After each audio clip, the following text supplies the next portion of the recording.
Alrighty, and there it is. Lewis Hamilton is now the most victorious driver in F1 history. He now has 92 wins, 97 pole positions, 161 podiums, and if we're all being realistic, 7 Drivers' World titles.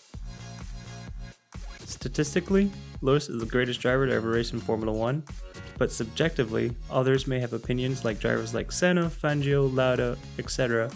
are greater based on the era of machinery they race and the competition they raced against. But we're here to focus on Lewis's 92. He's currently the only driver on the grid to win a race in every season he has started. Think about that. That's consistency across 14 championship seasons.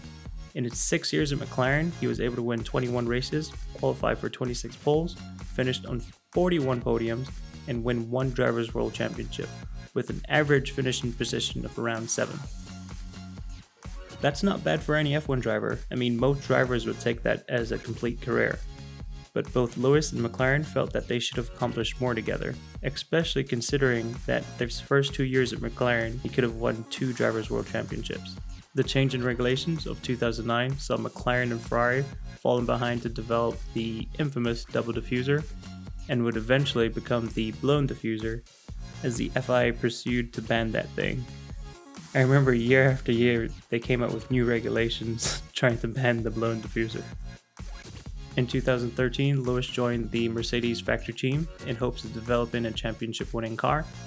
I remember when he made this announcement, thinking it was a very informed decision, as there were rumors that Mercedes were years into developing their hybrid power units, as Red Bull were running away with 4 constructor titles in that period of time, winning back to back to back to back. Plus, Lewis had seasons of frustrating reliability and on-track accidents in his last 2 years at McLaren, especially when it seemed like he and Massa could not avoid playing bumper cars on track. In his first year with the Mercedes factory team, he was only able to win 1 race. 2014 saw the introduction of the newly highly anticipated hybrid powertrain and slightly revised aero regulations, but we all had problems hearing the cars on track as they seemed somewhat muted to the V8s that we were used to hearing. The new hybrid era showed us the dominance of pairing a great driver with a great car. For the first time in his career, Lewis was finishing the season with double-digit amounts of wins. With Mercedes, he has currently won 71 races, taken 71 poles, finished on 112 podiums, won 6 Drivers' World titles, and currently having an average finishing position of 3.3. So basically, he's guaranteed a podium every time he finishes a race. And we've definitely seen that math play out. I mean, this year earlier in Silverstone, he won a race with 3 tires. That's just having a car that's leaps and bounds in performance ahead of its rivals.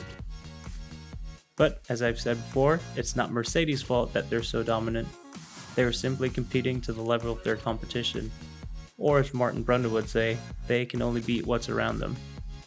The crazy thing is that we will probably see Lewis take 100 plus Grand Prix victories next season and an 8th World Championship, no doubt leaving him as the greatest to ever do this.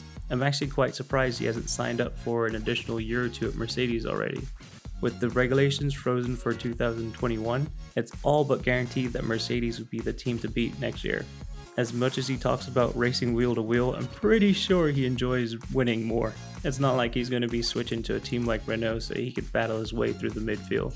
So, hurry up and sign that contract, Lewis, unless he wants to leave Formula 1 to pursue his other passions in life, which you can't blame him for that. And so by the stats, Lewis is the greatest driver to ever race in Formula 1, but subjectively, whether or not he is, that is your opinion.